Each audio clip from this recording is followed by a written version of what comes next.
I had trouble once I selected it. It wouldn't allow me to click the image that I copied, if that makes sense. When you had it pen tooled? Yeah.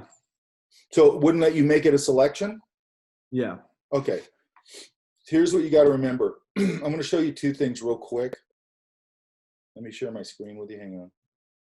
Because I think in the image I showed you, it's just like the building just sitting there in the middle of the street. I couldn't select it again. Okay, let me look real quick. Okay.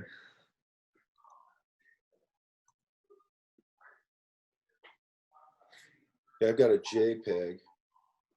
Okay, but you did get it moved over, correct? Yeah, I did. Okay, so the thing with, let me share my screen with you, hang on. The thing with,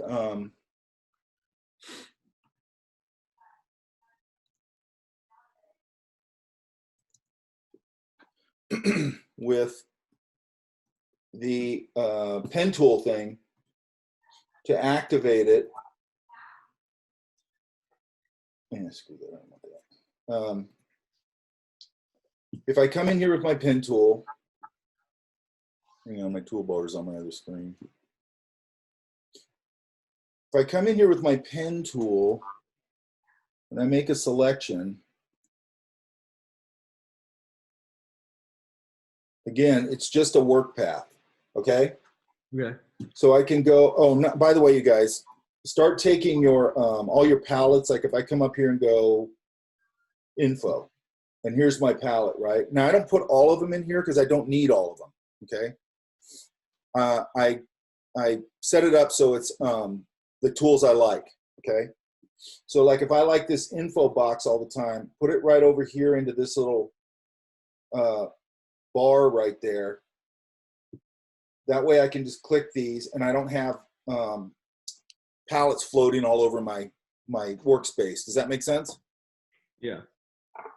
And then you can arrange them. You can just drag them. Like if I want this here, I can drag it here. I can put this up here. And then you can come up here to workspace, new workspace. You should have gave me a dialog box. There it is. And then I can just name it.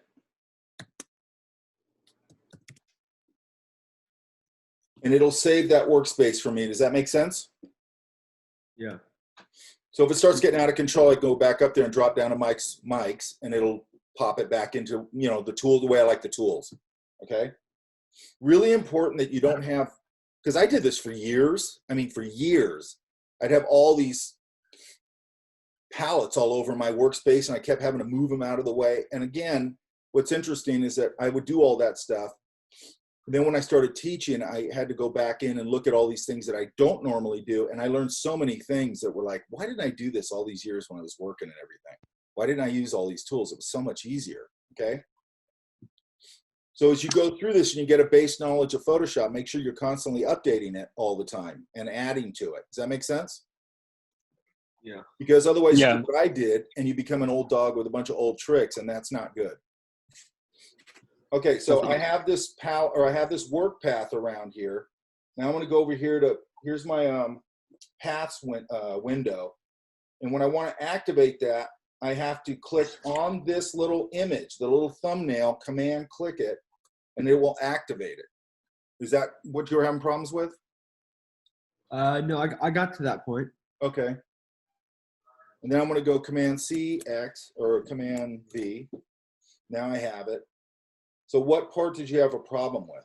Once I moved it away from the original place that it was at, yeah, it wouldn't allow me to move it again. Oh, okay.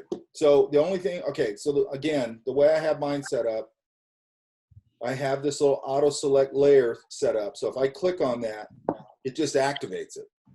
Okay. Okay. If I don't have that set up, let's turn it off. So now I'm on that layer, so it's active. Okay. If I click this layer, it's not active anymore. But when I click on the layer, it usually just activates it, and then I can move it again. Okay, so it's probably on the background layer, not. Yeah, yeah. You got to get you'll get used to it after a while. But I think, and again, I know people don't like auto select layer. I don't know why, but I like it. So I always have this click. So whatever I click on, whatever object I click on, it just automatically activates that object. Okay, perfect. Now, here's the other thing I want to tell you guys. If you have, okay, so we just talked about to activate that path, activate the path into a selection, we have to click the little thumbnail, correct? Command click the thumbnail, right? Mm-hmm. That also works, and you're going to see this across all these programs, not just Photoshop. One thing that works in one place is going to work in another. So if I have this, you know, object on its own layer like this, let's click off of it. If I go and I do the same thing, if I command click the little thumbnail, it will activate the selection of that ID of that thing. Does that make sense? Yeah. So it's just like, just remember, command clicking that little thumbnail in paths or on the layer will activate that selection. Now, if it's something that the whole thing is taking up the whole background, you know, the whole thing where it's not something floating on a layer on its own, then if I command click it, this is a background, so I can't do it. Hang on. If I command click it, it just selects the whole thing. So it's just going to select whatever's on that layer. Command click the thumbnail. If I command click the bar, oh, actually it does work now. It didn't used to work. And let's see. If I command click, actually now it's, if you command click any of these things, it seems to be working. Also, if I double click the word, I can rename it, okay? If I double click the bar, hang on. I get my layer style thing, which we'll talk about later, okay? So just know if you accidentally double click this bar, you're gonna get this window, just cancel out of it for now. We'll get into that later. Okay, anybody else have problems with this? Because it looked like everybody was fine and some people did some cool stuff with it and all. I love it when you guys do that, when you do something extra with it. Yeah, I think just like the pen tool and like the handles on the pen tool is like a little hard to grasp. It definitely just took a little bit of time, but like, can you remove those handles on each side when you have two of them and they stretch out?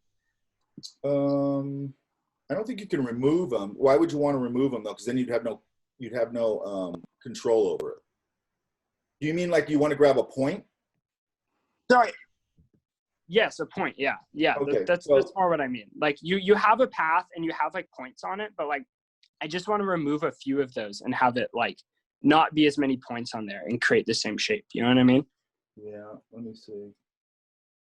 Well, if I want to grab a point, then I can go again on my command. I get the white arrow tool, and if I grab the point directly, I can just move the point around. Okay. Yeah. Okay. Gotcha. Yeah. And then I can also do the same thing, only grab these, you know, these. Yeah. Now, I don't think, and I actually want to go in and find out this if they've added this in. There's some tools that are in Illustrator. Let's see something.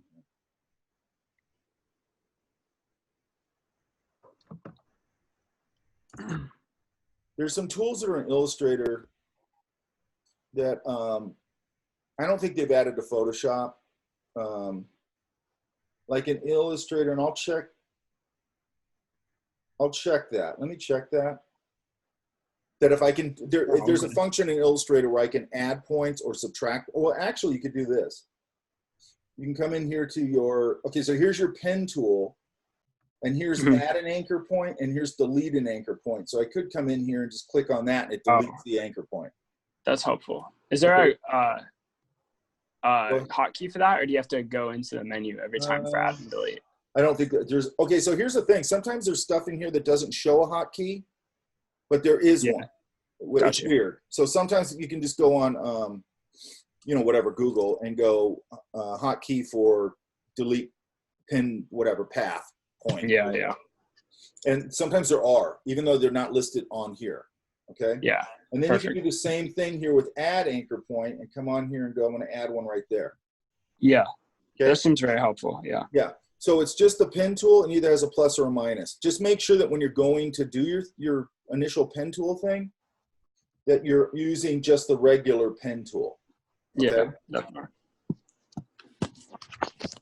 So yes, you can do that. Now, when you're in Illustrator, it's a little different. You can go, you can add them like that. But it also has a function where you can go add more anchor points, and it just adds more and then more and more, or less, and it just sort of does it on its own.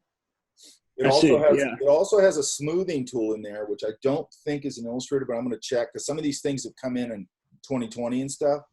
Just like I don't think you used to be able to do non-destructive editing with the stamp tool and all that stuff before, until they added that content, that sample all layers or sample the next layer or whatever. Definitely.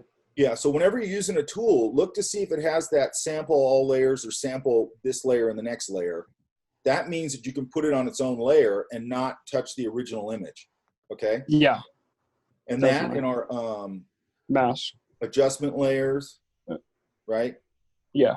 That have all your basic, hue saturation levels. Start getting in the habit of using that non-destructive stuff now. Okay? Yeah. Because the more good habits you can sort of set up for yourself, the better you're going to be. Definitely. You want to have a smart workflow, okay? The one thing I'll say about myself throughout my career is when it came to like mostly Photoshop and things, I didn't have a smart workflow. I came from a traditional background, and then I went into digital like with that mindset where I just, I draw in here, I paint in here, I design in here. But I don't do it like I didn't used to do it like a Photoshop jock does, okay? And I'm going to try and find these files if I can find them. I have these, a lot of old style guides and things from different projects. And one of them I have from, I think it was the first Hulk movie or something. We were doing some kind of product for it. I don't remember what it was, a long time ago. And the illustrations that I got sent from whoever made that movie, the studio, they were really set up like whoever did that was a total Photoshop jock. You know what I mean? Yeah. And they were kind of interesting to look at, because I was looking at it going, I don't really like the way this guy has this set up, but he's good at Photoshop. I don't think he really understands art that much. Does that make sense? Yeah, kind of like the way you described like the things in between drawing and photography. Yeah. But he had like, I remember there was I think it was the Hulk, one of the illustrations was the Hulk busting out of the ground or something. I just wanted that sidewalk with all the busted concrete and all that stuff. And I would click with my auto select layer, I'd click a layer and go, I'm just going to pull this over into my new window. And it was like those rocks had 15 layers of stuff on them. And I'm like, this is totally unnecessary. Yeah. It's like, you got to remember when you set up files. So whoever set up those files was setting up files. Whenever they make a movie, there's a product, a TV show, any of that stuff, they create style guides and things like that for people like me to make product from. So I have some reference and all that, okay? Mm-hmm. And you have to think about who your audience is for what you're handing out. So what I need is, I need it all layered, but I don't need like every single overlay, every single thing you did, I don't need all that. Like, what do I need that for? Like, keep that for yourself, but think about who your end user is, and then go, I can merge all these rock layers together as long as they're all separate, and you can just move the rocks around or whatever, then you're fine. I want to make sure that the Hulk character is, maybe it's a group, and we'll talk about that later. Maybe I put him in a group, so he's just all in one group, and I don't have to try and figure out all the different layers with him. Does that make sense? Yeah, definitely. And here's the other thing: if you're doing the way I've always thought of it, if you're a Nickelodeon, like Nickelodeon used to be a giant pain in the ass to deal with as far as making product, okay?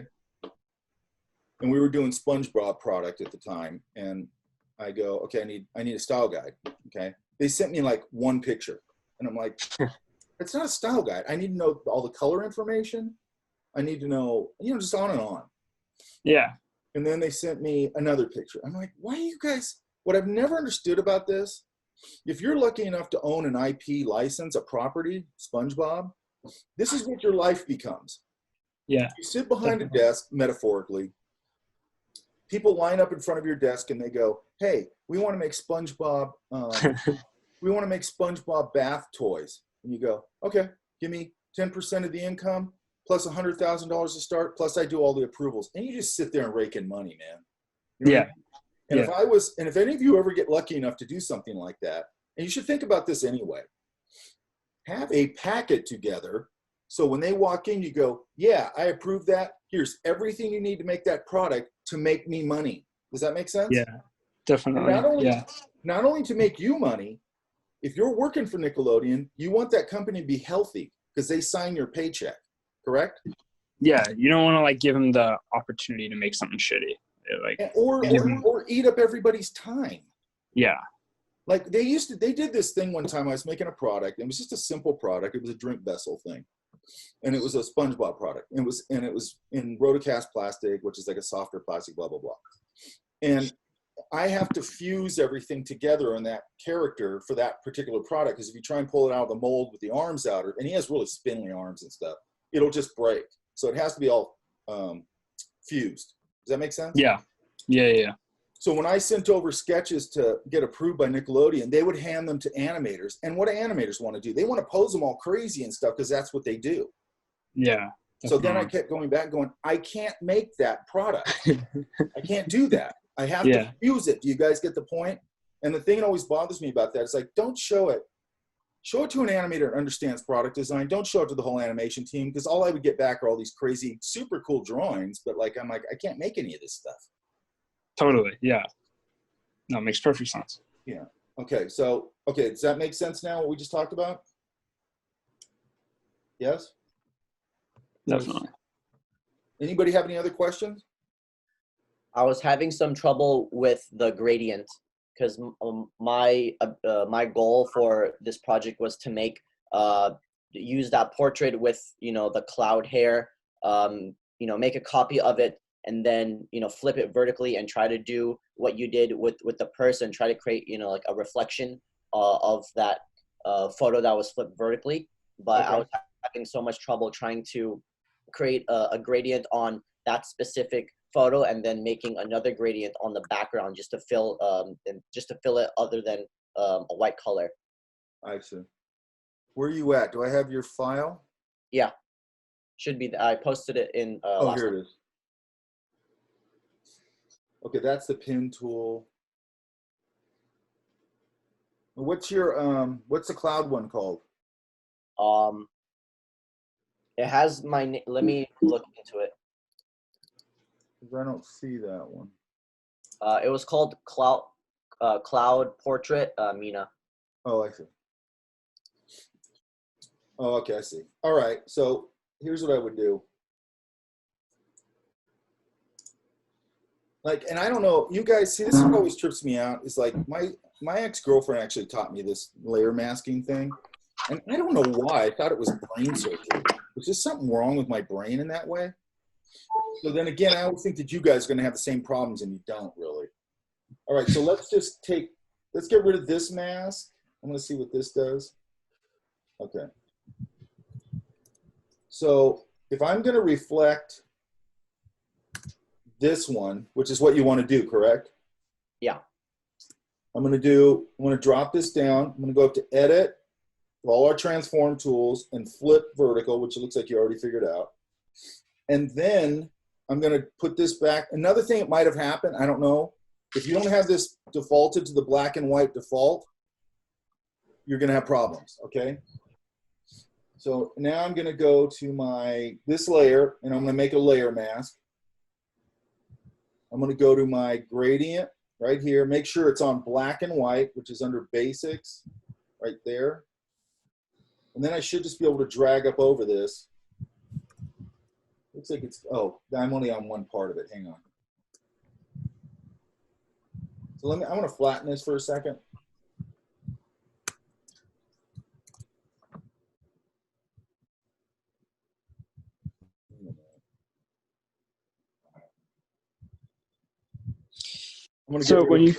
Go ahead.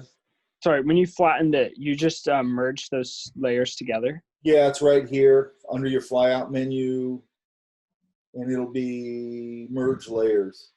So it's not coming up because I don't have anything selected. Gotcha. If I pick these two, and then I go to this little flyout menu, merge layers, which is Command E. Got it. Okay. All right, so I'm going to bring this down here. I'm going to edit, transform, flip vertical, and then make my layer mask. Go back to my black and white. And then I should be able to just drag up, and there it goes. Now look at, I have the opacity set low. You see that? Yeah. So I'm going to put that back up. Depends on how much of that you want. Remember, you can adjust the opacity on just about everything. So that's how that works. Does that make sense? Yeah, that does make sense. There's a lot of little things that you can miss when you're doing that layer mask thing. Like you could have the opacity too low. You could not have it on the black to white gradient, which it won't work well if you don't, because you're still painting in and out. It's still, the mask is still going, I'm revealing stuff with the, or I'm covering stuff or revealing stuff with the black, and I'm covering the white. Does that make sense? Yeah, no, that was the number one like issue I was running into, and it was just the masks and learning how to figure out which layer to put the masks on. It was a lot of trial and error. Yeah, and then if you want to mask the whole thing, like if you got, like here you had multiple elements, you had the clouds and then the head and all that stuff. If you might have just been masking one layer, whereas like if I'm going to mask that whole thing together, I might make a copy of all the layers and then just flatten that one, and that's the one I'm going to do my fade on. Got it. Yeah. Okay. And we'll be using this, like when we go into doing a poster and all that stuff, we'll start using this in a more practical way. Okay. And when we're working on projects, when we start getting on projects, there's a lot of this sort of in class, let's figure this out. Hey, I want to try this. I love being in projects because then we're actually problem solving. And I like problem solving. Yeah. I'm going to shoot one more, whatever you call it.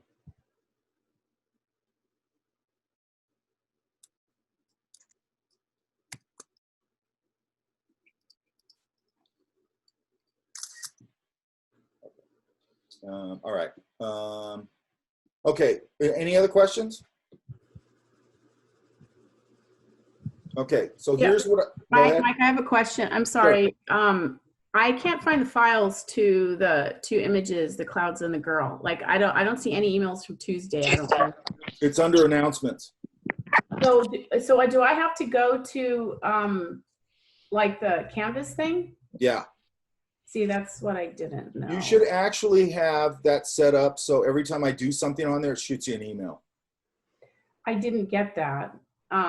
Go to your Canvas and go to settings, and I think you can go into settings and set it up so like when I do an announcement, because everything I do basically will be done through announcements. Okay. And by the way, this is the first week. Just get it done. It's fine. Okay. Okay. I understand everybody's figuring this out and all that stuff, and I get it. It's a different format. It's fine. Okay. Okay. Thank you. Next week. Yeah. As we roll into next week, then we'll try and get everything a little more structured. Okay. Okay. But just know that every single day I post under announcements, because I post the video from today. Like I do that right after this class. Mm-hmm. I post probably the folder for tomorrow that you dump your stuff in. Any files that you need will be in there for the next day. Anybody I talked about, and I said this person's, anything we talked about, I'll link it to there. I might just link random stuff where I go, hey, I think this stuff's cool. Just all that stuff will be under announcements. Okay, great. And I would set it up, again, you can set it up so it notifies you when I do anything. Okay. I guess I don't have that. Yeah, you just have to, I think it's under settings. Yeah, I'll look. I'll see. The good thing, I love Canvas. I think it works really good. But the really good thing about it is there's so much tutorials on it, in video and stuff. You can just go setting, notifications on Canvas and it'll come up. Okay. And on Canvas itself, there's a lot of video tutorials and stuff. It's actually a really good program. Like usually that sort of like administrative software like that is usually terrible. Canvas is actually pretty good. It's great for managing my class. Okay. Go in there after here and pop in my attendance, pop in, grade everybody. Right. Done, And then it helps me at the end. It also helps you guys because you're like, if you hand things in on time in here, and I wouldn't worry about, anything in here on time, then you can plus it up. If like you do like a poster project, and then by the end of this term, which you will do, you'll go, man, I could have done that way better. I got a B on it. I want to get an A. You can upscale it. Redo. But it just has to be in on time. Exercises like this, I throw 10 points at them. You do them, you understand it. That's it. Okay? Right. Okay, any other questions? It looks like Canvas is officially back up, by the way. Yeah, it is. I checked it before I came on here. Because I was worried about it, because like today I'm not going to mark anybody late, because actually the first week I don't tend to do that anyway. But okay, so here's what I want to talk about. I gave you guys this horrible picture, okay? Because I want you to make this look good, okay? And you sort of know how to do that. Now, there'll be a few things now that you do know how to do, but I'll show you different ways to do it, if that makes any sense. Now, I was looking at a lot of nice product photography. Like, let's look at this. Look. So these kind of things are obviously photoshopped to death, okay? All these product shots you see are photoshopped to death. Now, again, I want you to understand, whenever we're doing something, it's not just about this thing. It's not just about photo retouching. You're going to use all those tools throughout for all sorts of different things. So make sure to keep your brain open on that, okay? But I was looking at a lot of these, because to me, these are interesting. Like, here's a good one. Look at this one. This is exactly what we just did, okay? This like reflection. He put a little bit of a motion blur on it, which is interesting. He used a stylized background, which probably came from like a stock photo site, because I just downloaded one for this tutorial today.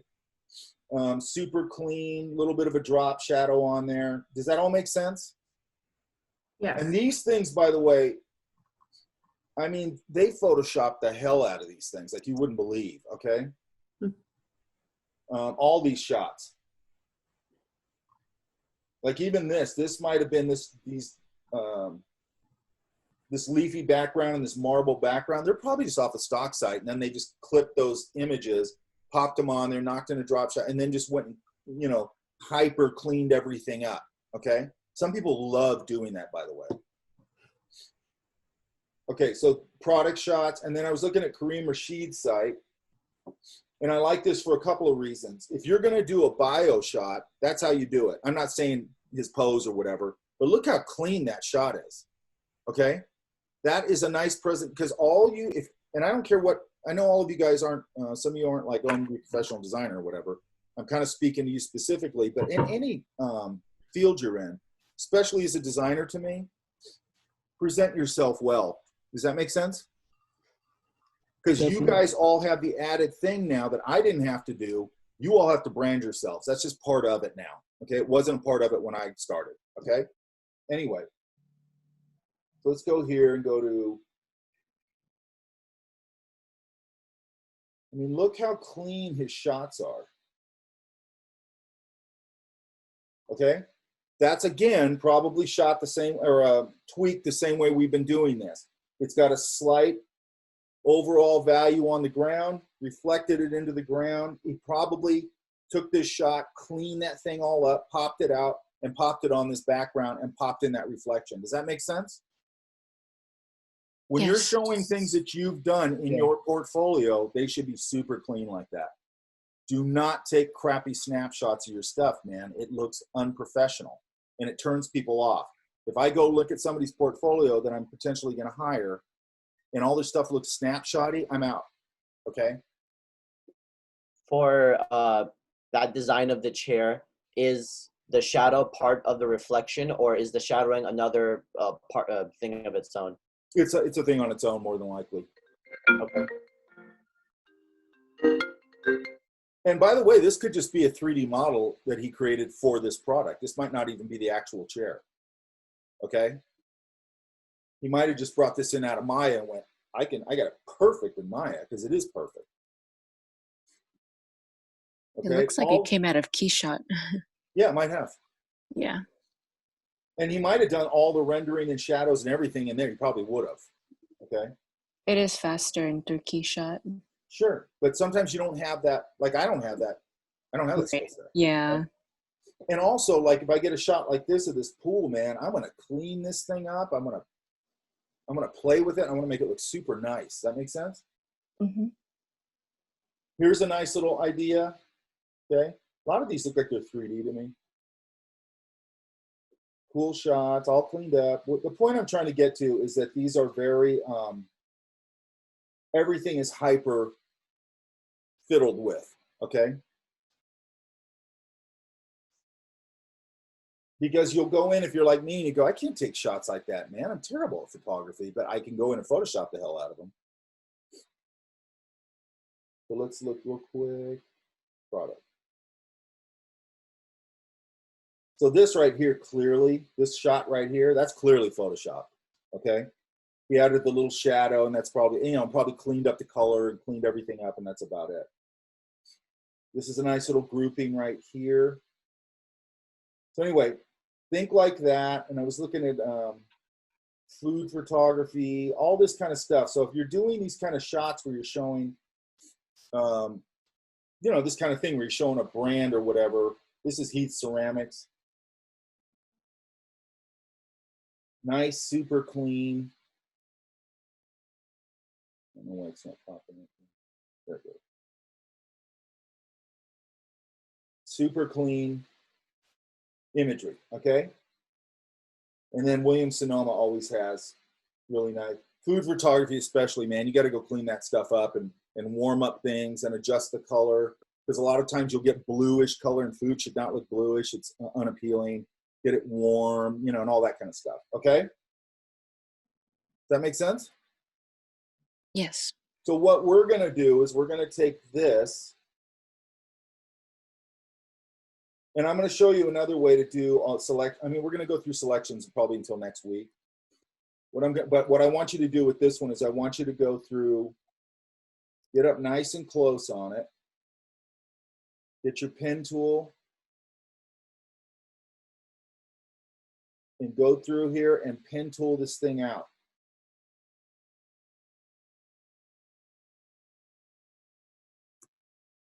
Oops. Now I won't go through the whole thing, but you get the point, correct? Oops. Yep. Okay, so I want it pen tool. Why do I want it pen tool? Because you need to know how to use the pen tool. There's another way we could extract this, and it'd probably be pretty easy. I don't care. I want it done this way. Okay? And then you're going to go around the whole perimeter, activate it, and then we're going to end up somewhere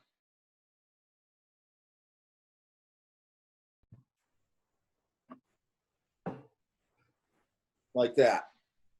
Does that make sense? Yeah. Mike, what do you mean by activate it? I think I had that problem with the pen tool in the building. Like, so once I get this whole thing, let's go back to our original image. I'm just going to do a really crappy selection here just to make my point. Mm-hmm. Boom, boom. You know, I made this perfect selection. I want it to be perfect. Don't do this, then go, well, you did it like that in the demo. Okay, so now that's closed. That's a closed shape, correct? Right. So now I'm just going to go over to my paths, and I'm going to command click. Oh, by the way, you got to do this. I'm going to command click the image, the thumbnail. Now it's active, correct? Uh-huh. Oh, only now, right. Okay, but look, only now, let's make this a regular layer. Only now, if I hit delete, or if I go X, it's going to get the camera, correct? Uh-huh. Now I could do that, that's fine. But you want the also, inverse. what you probably want to do, hang on. Man, Zoom does weird stuff. What you actually want to do is go up here. We're dealing with the selection, correct? Yes. So I want to go up to select and go inverse. And see how it inverted the selection? Yes. Because now I can just go boom and get rid of the background. Okay. So you can always invert that selection, okay? Yeah. Now, what's nice about once I have a clean selection is, again, if I need to get this selection again, I just go command click the thumbnail. You seen a trend there, right? So now it's selected it again, okay? Now, what we're gonna do is we're gonna fix this thing up. I probably have some that are not finished, but a little better. Hang on.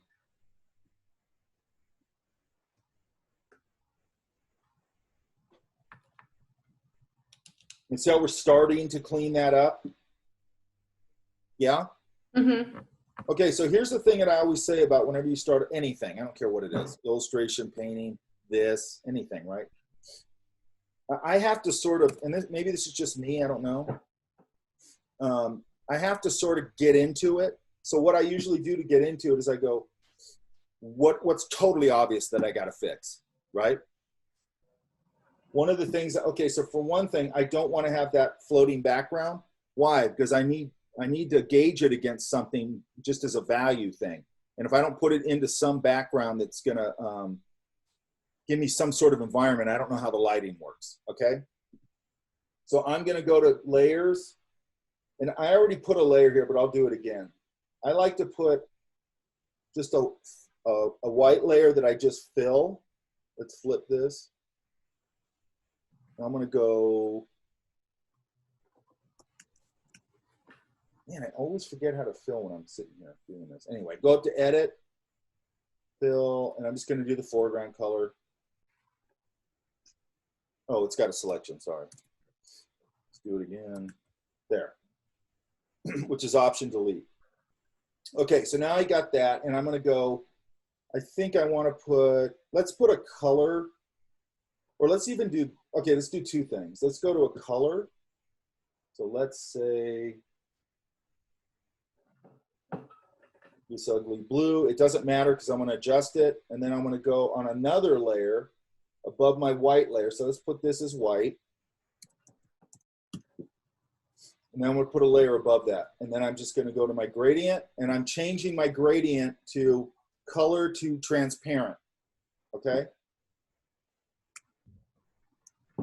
And I can just put that in there, and then I can go to my hue saturation, and I can adjust that and go, what do I like? I like it actually more there, and maybe desaturate it a little bit. And that's fine for now, okay? So now I have sort of a background color, so I can play around with that. Does that make sense? Yes. Yeah. Okay, so all we've done so far is just created a gradient for the background, okay? Now, there's two main things to start with this image. I think I got this off eBay. Number one was the original image, and I might have adjusted this one a little bit. The original image, this guy is like this close to the camera with a flash going bing, and that's why it's all blasted out right here. And that's why the perspective is forced, okay? So one of the first things I'm gonna do is go up to Edit, Transform, and I'm gonna just try the perspective tool for this. I want to pull this up a little bit so it doesn't feel so forced, okay? Does that make sense? Yeah. Okay. And then, okay, and then the next glaring thing to me is this horrible lighting, but the main thing I'm going to look at first is all this schmutzy crap in here. You see that? Yes? Yeah. Mm-hmm. Yeah. So, you know, how am I going to do? Okay, so one thing I usually do when I'm doing this, like if I'm going to work on this little area here, I'm going to make it a selection. I don't have to be perfectly accurate with this part. I'm going to put a selection around it with my polygon tool because it's fairly square and it should be fine. Why am I doing that? Because you're selecting that area to fix it. Right, so whatever I do to it won't splatter out outside of that area. Yeah. Okay. Now, you could come in here with your, and I'm going to create a new layer. And let's just, I don't know what to call it, stamp for now. And again, I'm going to go current and below right there. I have my opacity knocked down, and I could come in here, make my stamp brush a lot smaller, which is right here.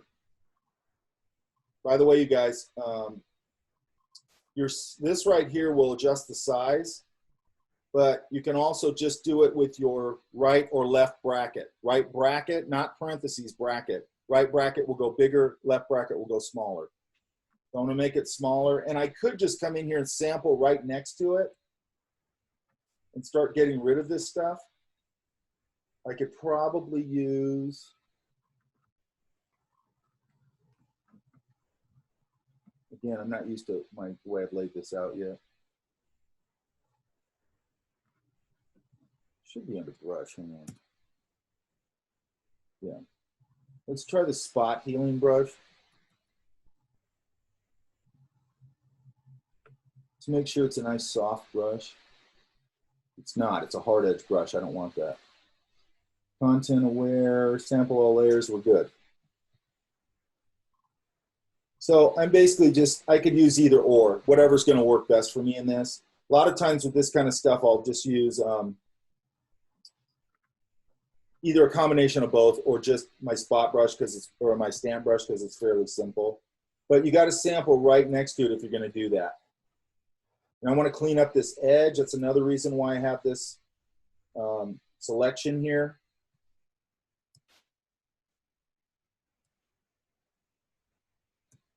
Does that make sense?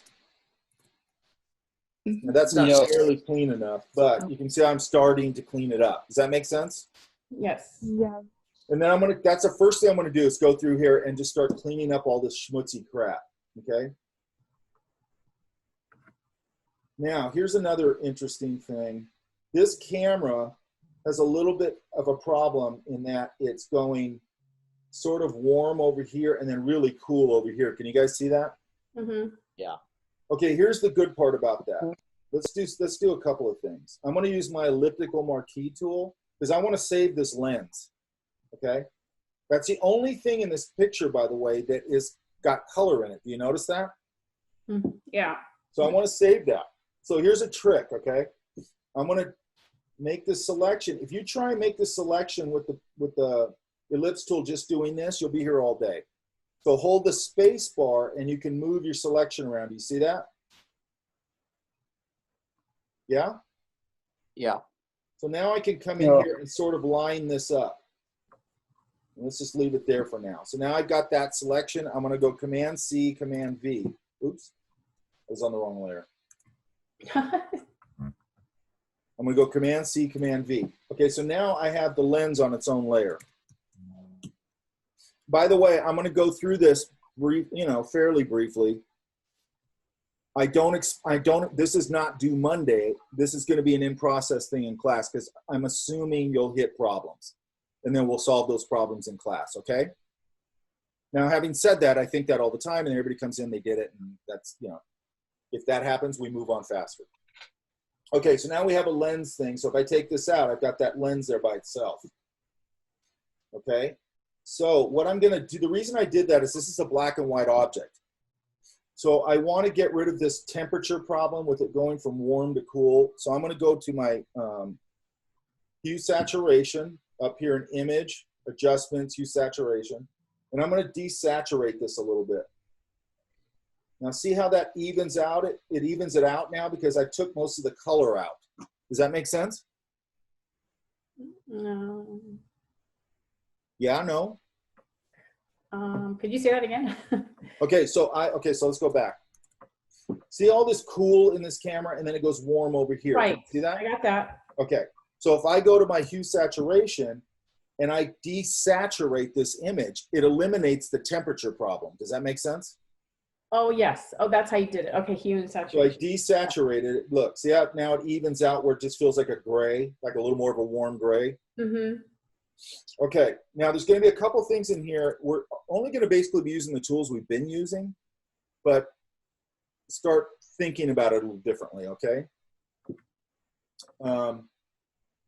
So now I got this image. Again, as much as I can, like that hue saturation thing, by the way, let's go back. I should have gone here to my adjustment layers and went hue saturation and desaturated it here. Why? Non-destructive. Non-destructive. I can go back and readjust it, okay? So I've got So number one, first thing I would do is go through and get rid of all this schmutzy crap. And I would also get rid of, see these, like this little scratch, like get this evened out up here, okay? Now, this object is basically black and white for the most part. So that makes it a lot easier. That's why we're starting with this kind of an image. So like on this, like if you look here, there's a lot of crap going on in here, but let's do this. I'm gonna make a new layer here. And I'm gonna put right grip. You're gonna make a lot of layers on this, by the way. I'm gonna do right grip. And just to see if I can clean this up from a lighting perspective, I'm gonna go into my pen tool. I'm gonna make a quick selection here. And again, the selection doesn't have to be exactly perfect. This is the way I'm gonna do this. Actually, yeah, let's do it. And then I don't have to worry about this following this edge, and I'll show you why here in a minute.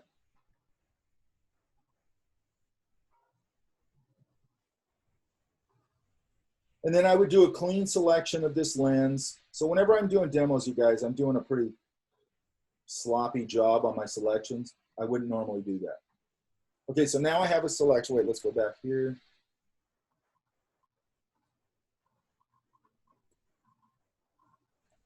Okay, I'm gonna go to my pinned palette.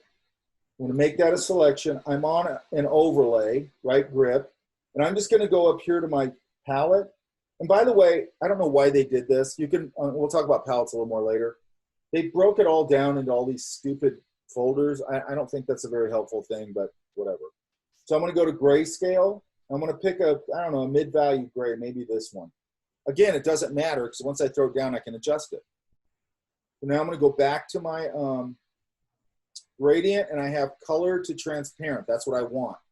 And I'm going to pull a gradient here.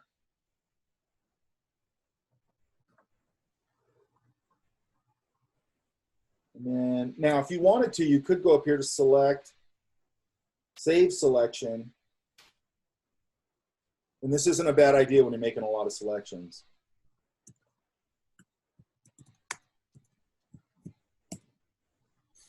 Okay, so now I can deselect it. So what I'm going to do here now is I'm going to go to my overlays right here and go to multiply.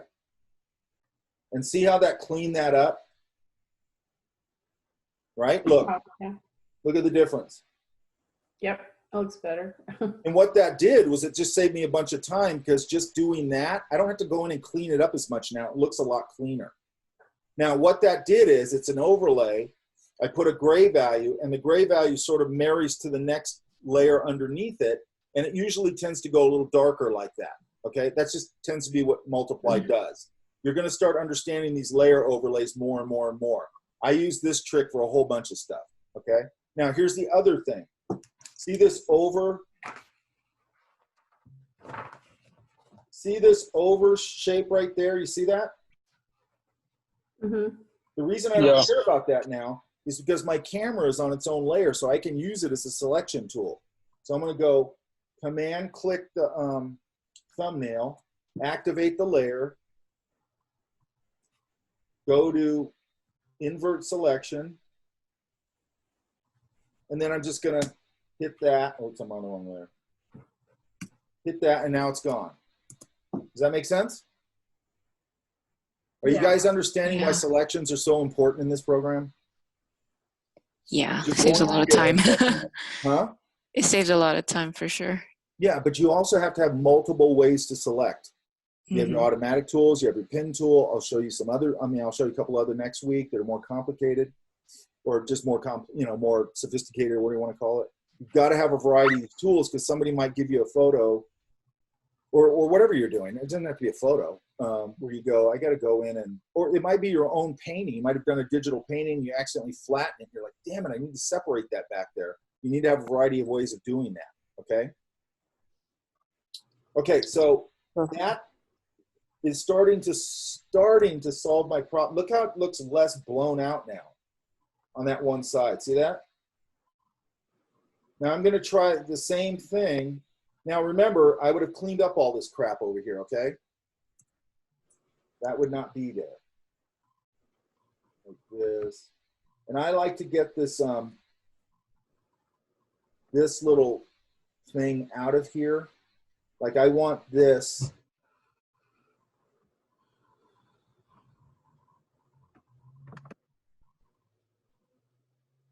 I want that little edge to be clean. So I'm gonna have to do it from both directions. And I'm gonna come in here with my stamp tool and I'm just gonna go right up there and try and clean it up a little bit.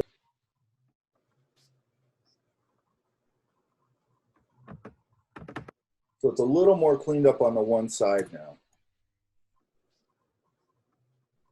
I could just go invert it, invert the selection. And now I should be able to do the other side.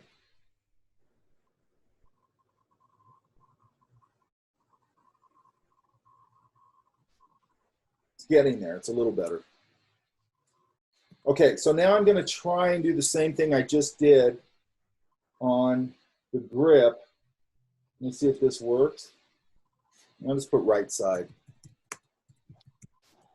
By the way, if you stumble on other solutions to this, that's fine. If you achieve the same goal, it's fine. Okay, so let's make a selection out of, just a quick selection out of this.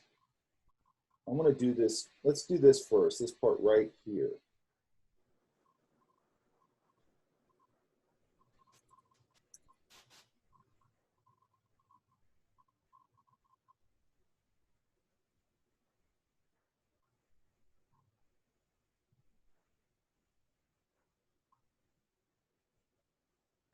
This is my main problem here.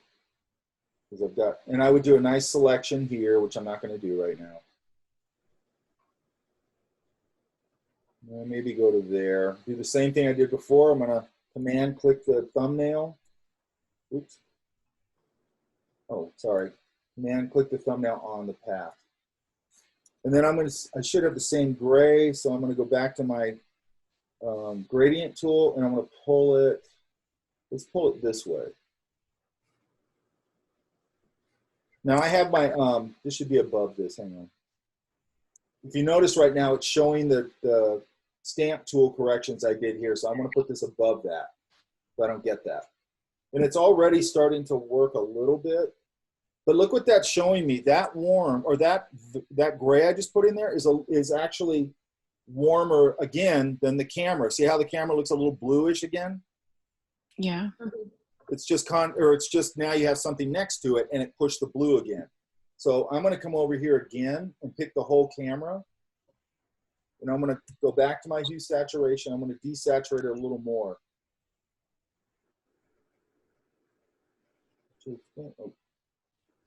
Yeah, that's a little better. Okay, so now I'm going to try the same thing with this overlay. Right side overlay. I'm going to try multiply.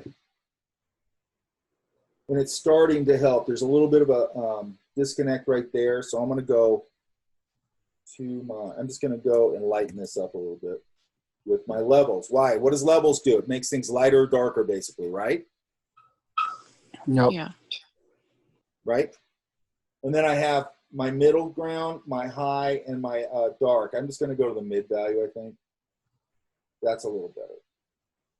And then I just have to get that dialed in where I'm starting. Like I don't like this transition right here. So maybe I would have extended my gray to here to knock that down. Is this making sense now what we're doing? We're using gray on multiply because it just sort of goes a little darker, but it merges with the layer below it. That's what overlays do, okay?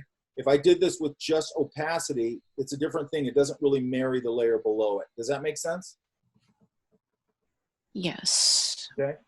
Overlays will make much more sense as you keep going. They really just, the layer you're on interacts with the layer underneath it in different ways. That's why it sometimes feels kind of random because it's always affected by what colors are underneath, what colors on top, and all that kind of stuff, okay? Mike? Yeah. Why do you put a gradient on the gray? Because I don't want it to have a hard ending. Does that make sense? Okay, smooths it out. Yeah, because if I put a hard ending on here, like if I don't do it the way I just did it, if I go, okay, let's make this, I'll just do a crappy selection. If I go, okay, here's my shape.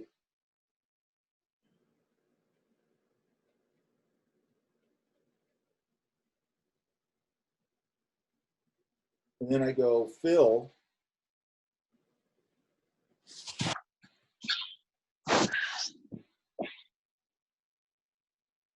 See those hard edges right there? Yeah, it's abrupt. That's why I'm using a gradient. Because I want this to roll into, where'd it go? I want this to roll into this right there. You see that? That make sense? Yeah? Yep, got it. Yeah. Okay, now another thing, if you want to do this, you could also take, you should be able to take, because I grabbed one of these, because I was looking at that Seiko watch site and they were doing this.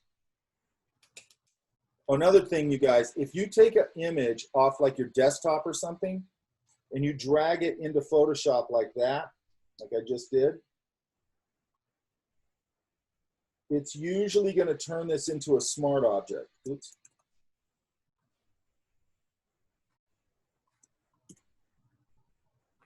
Okay, you guys, can you see on my layer right here, it has this little icon in the thumbnail? Yeah. Can you see that? Yes.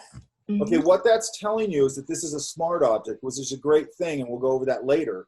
But you don't want this to be a smart object right now, because when it's a smart object, it's not going to let you do a lot of things to it. So I'm going to right-click and go right here to rasterize layer, and it gets rid of it. You see that? Yeah. So you can also do it up here under layer, rasterize, layer, okay? Or you can just right-click, click the little bar, and it'll pop up. So if all of a sudden you can't do something with something, you dragged it in, go and see if it has a little icon on it. That's what the problem is, okay? Now I could eliminate this one. Oops. Put this one back here. Make a layer mask. Go back to my black and white.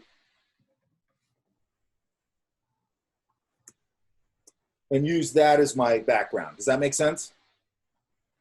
Yeah. If I wanted to do like a, you know, something like they were doing on that Seiko site. I like my regular one. Okay. Does all that make sense so far? Yeah. Yeah. Now look, you're going to kind of stumble. Obviously, you'll have this tutorial online, so that'll be good. But you're going to run into, more than likely, run into problems with some of this. This is ongoing. We'll probably finish it up either Monday in class or Tuesday. We'll have it done, okay? This is going to probably be the most sort of mechanical process we'll go through. The rest of them we'll start moving into a little more creative things, okay? But you need to know how to do this. Now, if I, on this lens, one of the reasons that I saved that lens is that, okay, so that makes sense, correct? So you're going to go through, tweak that lighting, get rid of, you know, these imperfections, you know, scratches, this stuff. But another thing is, remember we talked about the burn tool right here that makes things darker? Yeah? Yeah. This is a good example when it usually works pretty good. So we have this Pentax and we have this, whatever this is, this little black cut line, okay? Yeah. So I'm going to go to my burn tool. I'm going to go up here. It gives me these options. Now I'm going to go to shadows, because that's really what I'm going after. These are dark values. And the exposure is just how dark or light it's going to be. Okay, so let's just try it where it is. And I'm going to go back to my original layer. And I'm just going to go. See how that darkened that up and punched it? Now, it works really good right now because you've got a black against a really light value, so it can see it really well. It should work all right here, too. Yeah. Yeah. I still have to clean up a couple things, but look at how just adding that value makes it look a lot nicer, right? Definitely. Now, if I come over here, see how it's overspraying? I don't want that. So you'd probably have to play a little bit there, but that's because there's not as much contrast there.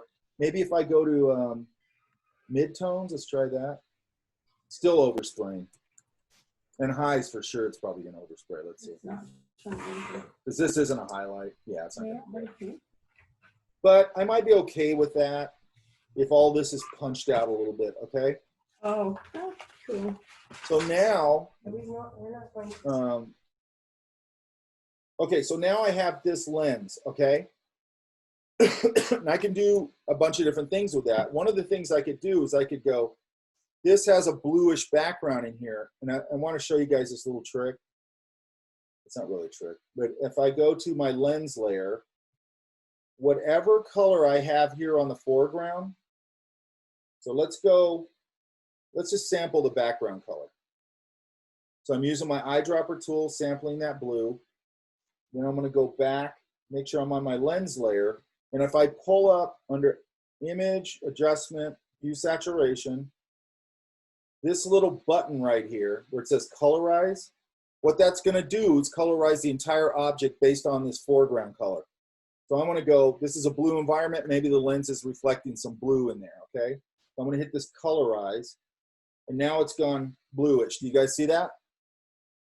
Yeah, So now I'm definitely. going to go to my Hue Saturation again. I'm going to go, maybe it should be a little more saturated, right?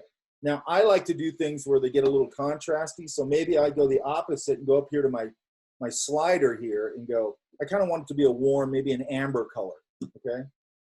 So I'm going to pull it in here and find there, right, like right about there. And then I'm getting a little bit of contrast in that lens. Does that make sense? Yeah. Okay. So it already looks a lot better, okay? But let's do one more thing, because this is a little more complex object, okay? So I'm going to take this thing again, like we did before. I'm going to go Option, drag my camera. I'm going to go Image, or Edit, Transform, Flip Vertical. And now we have a problem here, because this doesn't line up, correct? I'm going to put it behind it. Does that Correct. make sense? Yeah. Okay, so what are we going to do? We're going to go to Edit, Transform, Distort. Or actually, I'm just going to go to Edit Skew. Edit, Skew, because all I need to do is just pull this up to kiss this other edge. Okay? Now, what I would normally do, you don't have to do this part. I want you to do that part. I would normally take this lens, because see how the lens is all funky right there?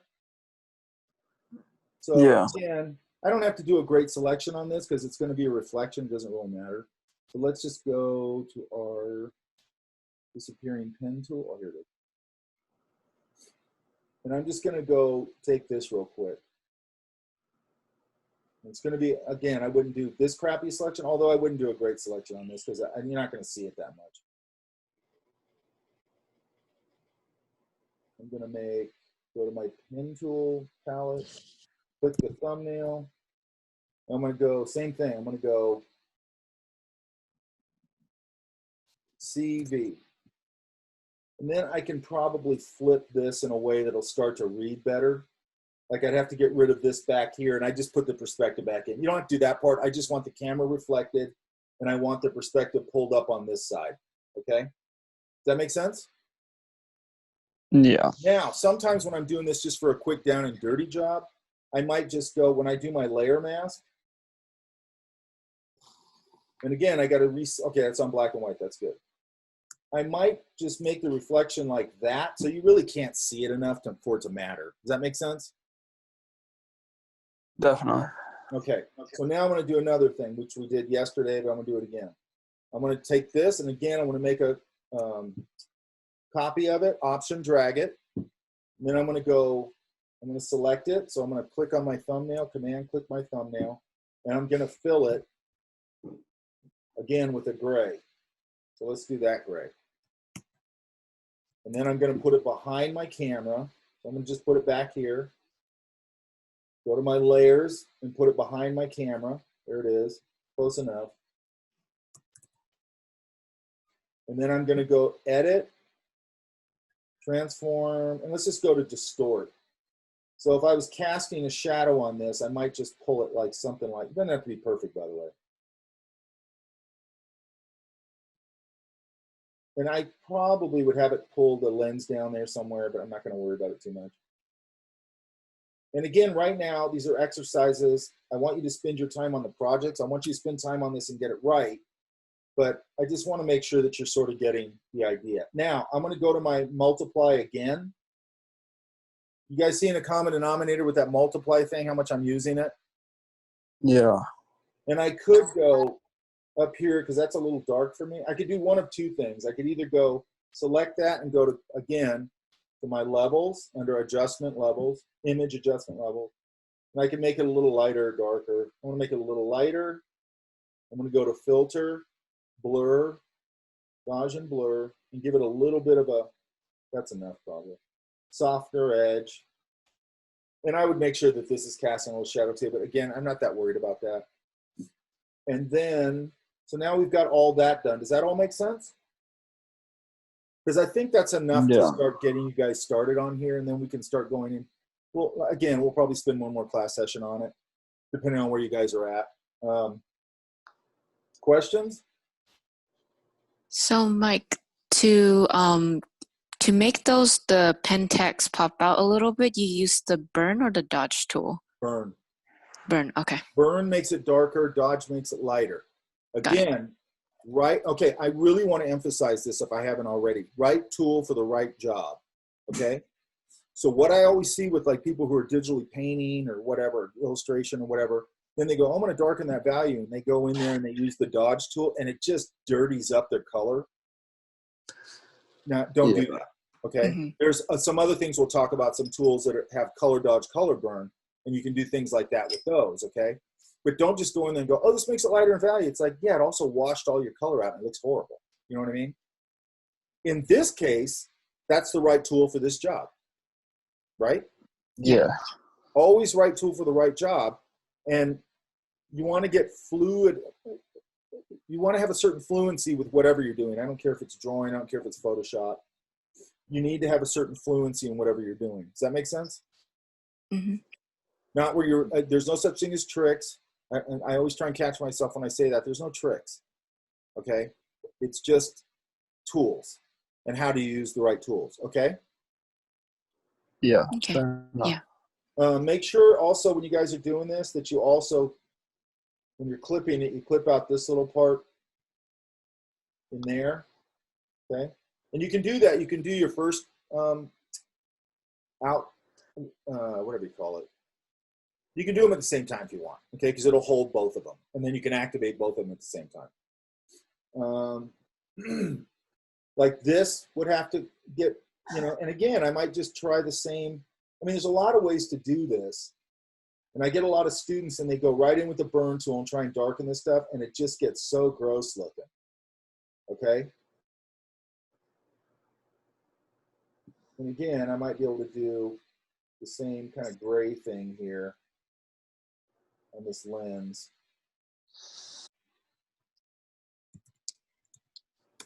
And again, for the burn tool for the lettering, you put it actually on the camera layer, right?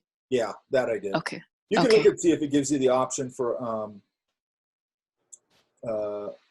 sample all layers or whatever. Okay. If it gives you that option up in your control bar, you can probably do it on another layer. I don't mind that so much because I know that I'm not probably going to change that. Now, having said that, the client might come back and go, how come that's so dark? I don't like that. Then I'm going to want to be able to adjust it, right? Okay. So this one, let's do the same thing. And let's see if I can get away with this. I don't know if I can. Make sure you're always looking at what gradient you're on, okay? I don't need this one. I need this one. Color to transparent. That checkerboard always tells you it's transparent. I don't know if it'll work on here or not. Let's see.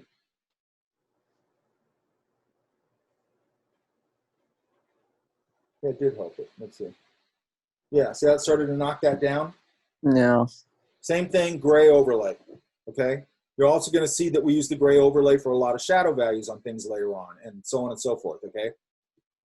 Again, we're working on a camera. We're doing correction and all that kind of stuff. It's also going to apply to painting. It's also going to apply to all sorts of things, okay? I want you guys to understand that whatever we're working on at the moment doesn't mean that it's just for that thing, okay? So we're starting to get this glare to knock down. And by the way, I could go back on here I could select that I just did to cover that lens, and I could go Command L for levels, and I could probably, see I can get it a little dark. It's probably getting a little too dark there. Like I don't mind a little bit of rim light on that. That's all right. I just don't want it to look crazy. And okay, so we spent, I don't know how long we spent on this, what, maybe 45 minutes? And it's already looking 100 times better. Does that make sense? Definitely.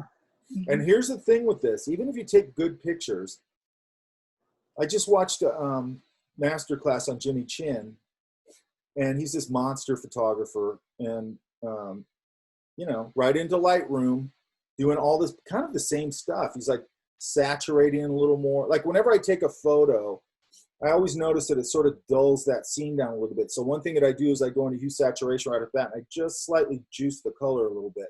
And it usually helps to pull it back to where it was, okay?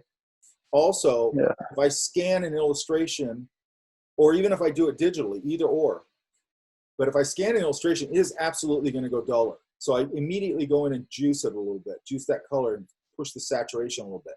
And then I might go in, and we'll talk about this a little more later, and do specific desaturating and saturating certain things. And it's really weird because when you're doing a traditional illustration, it's almost impossible now not to go in and go, wow, that looks cooler, a little more juice. Oh, wait a minute, I'm gonna go in there and fix this. And then you start going into it digitally and tweaking. You know what I mean? Which kind of drives me crazy, but it's just, it is what it is, okay? Any other questions? With the cutout, the little camera strap part in the camera, having the two parts cut out, how do you do that with the path, having both sections? Well, probably the easiest way to do it is just to go, I just go in and create a new path in there.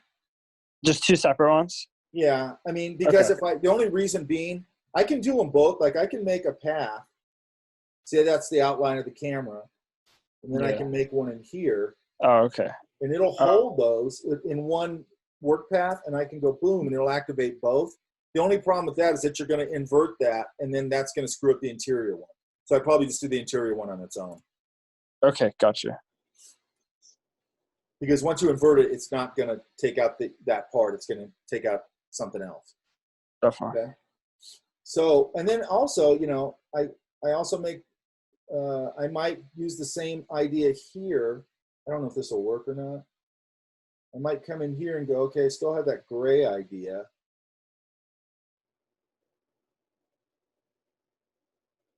Can I use that here? Can I just pull a gradient here? Let's do it longer.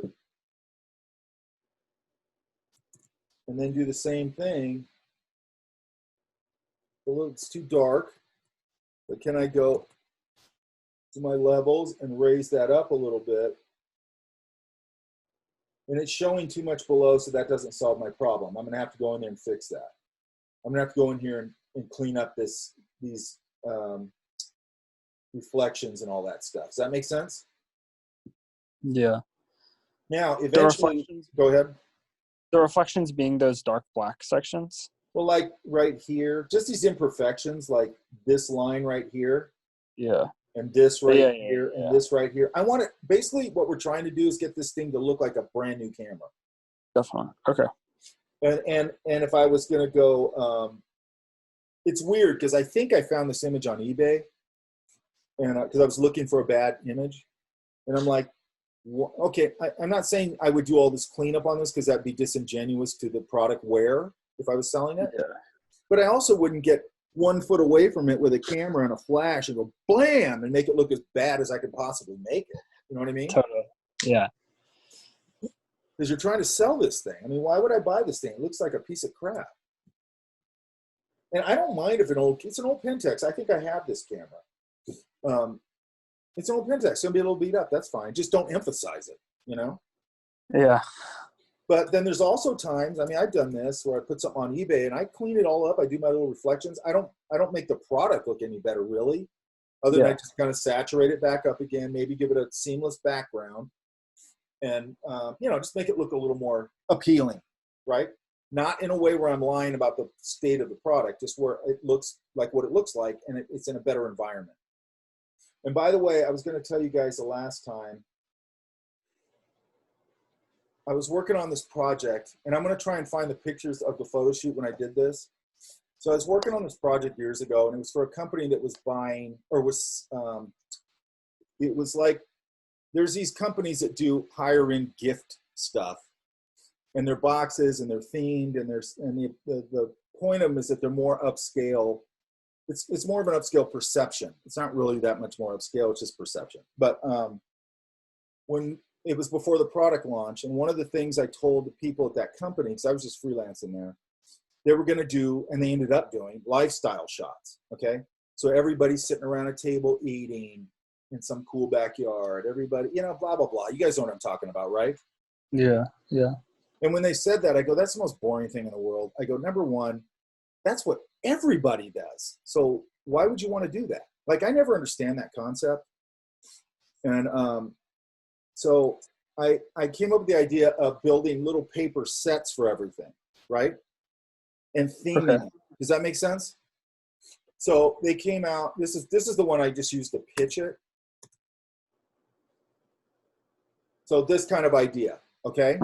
Yeah, definitely. So what I had somebody in the organization do is they had one of those die cutters, and I made all these little cactus and everything in Illustrator. I handed that off to them. I go, cut all these out for me on whatever color paper and all that. And then, so I had those, right? But this image was set up on do you guys know what a seamless is? No. Okay, seamless is when you have like it could be paper. Ours was like a plexi, and it just it's a table, and then it just rolls up nice and clean behind it. Okay. Yeah. So it was like a little photo. It was a photo shoot area, probably like by 8 feet by 8 feet. Okay. I set this up on there, and then like this little cutout back here where the mountains are, there's probably 5 different lights on this. Okay. So I lit the back, you know, and I lit it in different ways with like colored lights and stuff. Okay. Then all of these things had like string and tape on the bottom to hold them all up and stuff, because you know, they all want to go wonky and all that. Does that make sense? Yeah. Yeah. If I showed you the original image of this, it's a mess. Okay. I ended up taking out this whole sky and putting that in artificially. I kept a lot of the lighting, but I went and saturated here, desaturated, you know, kind of painted it. I took out all the stuff that I had to use to hold up all these little set pieces, on and on and on. Okay. Cleaned up little imperfections on the packaging, all that kind of stuff. Does that make sense? Yeah. Yeah. Okay. So point being, I'm a lousy photographer, but I can make it look like I'm not. Okay. Because I mean, you can only pursue so many skill sets. Pursue a photography skill set. It's a really handy skill set to have. I'm kind of forcing myself to do that right now, but there's only so much, you only have so much bandwidth. Does that make sense? Yeah. Mm-hmm. Okay. Any other questions on this? No. Everybody Just go ahead. not really related to the project, but would you say that the gray overlay would work if you're trying to photograph a big piece of artwork and you have like a glare of light? Sometimes you can't control the lighting in your environment. It's one of the ways you could do it. Here's the thing with everything I'm showing you. Like, you might go to some other image, like you're talking about, and you use that trick and you go, man, it just doesn't work on this. I got to find another way to do it. You know what I mean? Yeah. Okay. Yeah. And hopefully by the end of this class, you'll think, you'll go, oh, I can do this and this and this and this and this. And you'll probably put it together with 3 different tools in 3 different ways that I wouldn't even think of. Okay. That's my goal here, is that you just start going, okay, I get all this stuff. And now I'm not going to do it the way Mike showed me, but I'm going to use this, this, and this. You know what I mean? Mm-hmm. Or, That's you know, right. or maybe it's something that we learn 2 weeks from now and you go, I'm going to use that technique to do the same thing.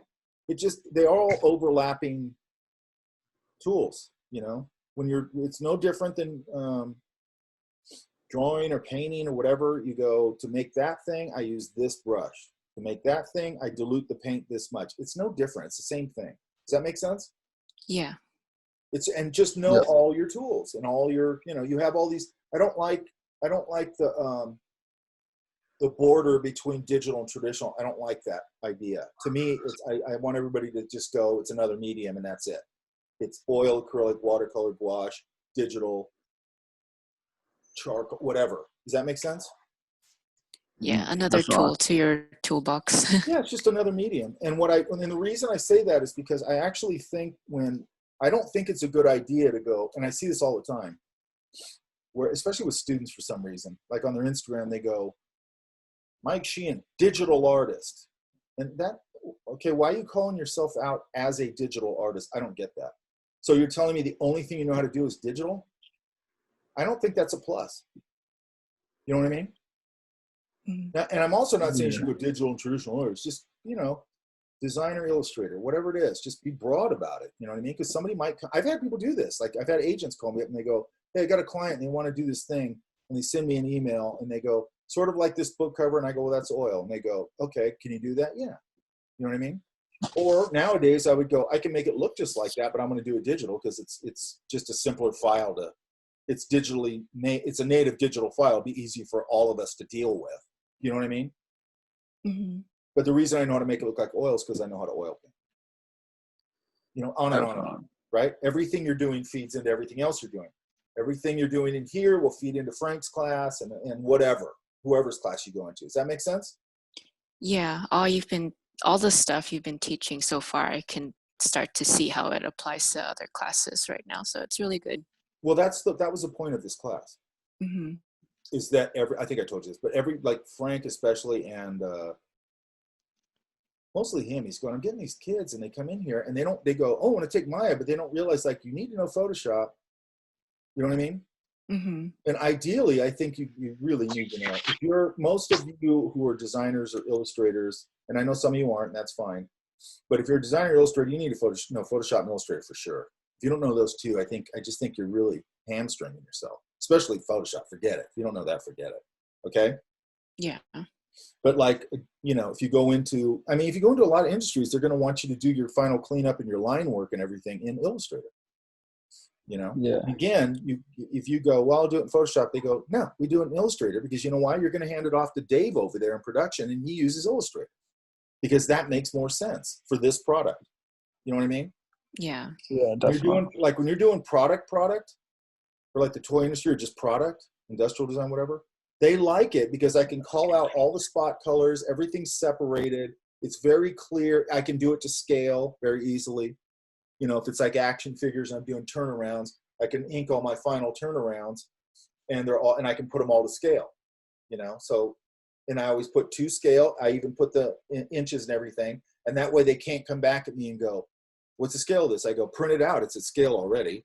And number two, I put all the measurements on it. So you don't, and the reason I say that is because those are problem solving solutions. When you work in product or anything, a lot of your product is getting made overseas in China. And what they do is they use those things to buy a day of time. So China's coming in the morning when you're leaving and vice versa, right? Mm-hmm. Yes. So if they come in and they want to get an extra day, what they do is they come to me and they go, hey, that AI file you sent me yesterday? And I go, yeah. They go, can you send it as an EPS?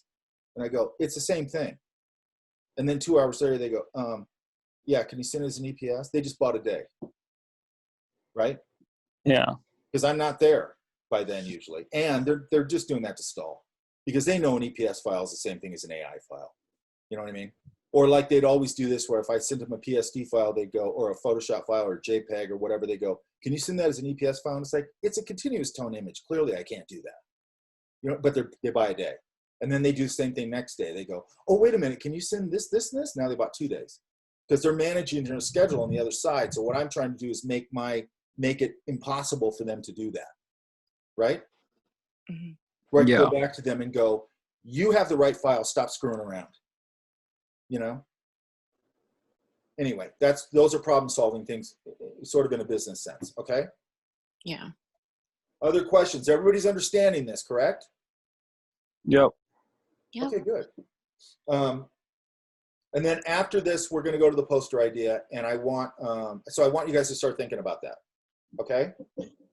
What you want to do. And again, if I don't really care what it is. I just want a poster idea, and I kind of want it in, I just use movie posters because it's just a broad stroke thing.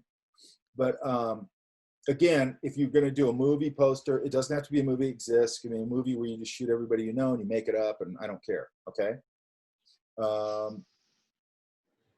If you're a little more advanced, you know, we'll talk about that. Like John, he'll probably want to do his own thing on that, more entertainment-y. Elan, you might want to do that. And anyway, and anybody else who's, you know, has a little bit of experience. So make sure you guys are talking to me individually. If you go, yeah, I think I can do a little more than that, and you want to do that, do it. Okay. Creatively, I'm really wide open. So start thinking about, and again, it doesn't have to be a movie poster. It could be, I don't know, it could be a poster for something else. I don't care. Or like I said, it could be an advertising campaign you did in Steven's class, but you want to do a really finished out piece of it. Whatever. Okay. Yes? Okay. Yeah. So Monday, I'm going to want these as far as you can take them. Okay. I would guess, I always say this and then you guys prove me wrong, but I would guess you're going to hit some problems with it. And then we can go over those in class. Okay. And I'll help you out with that. That's normally my methodology in class is that I do exactly what I just did. I talk about it and then I just go around and work with you guys on it. But obviously that doesn't work online. So I'll let you guys work on it over the weekend. What else? And start thinking about what you want to do with your project. Okay. The reason, by the way, another reason why I give you a heads up on projects is I used to like to get excited about projects. If I knew I was going to do something in a certain class, like, oh, in a week, we're going to be working on that. I'd really like thinking about it and I'd start sketching ideas and thinking of stuff. Does that make sense? Yeah.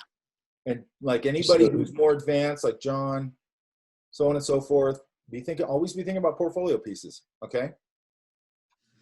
Whatever that means. Definitely. Okay. And Ian, you sent me an email yesterday, correct? Yeah, I did. Yeah.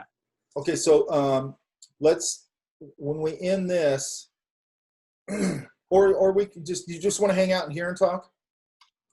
Yeah, sure. No problem. You got I was time? going to ask you the same Yeah, thing today if you have time. Sure. All right. So if nobody has any questions and we know what we're doing for Monday, correct? Mm-hmm. I'm going to put this exercise up on the assignment section. I'll put it for Tuesday, and we'll just say it's going to be Tuesday. Does that make sense? Yep. Because I just like to have it on there, so so we know what it is.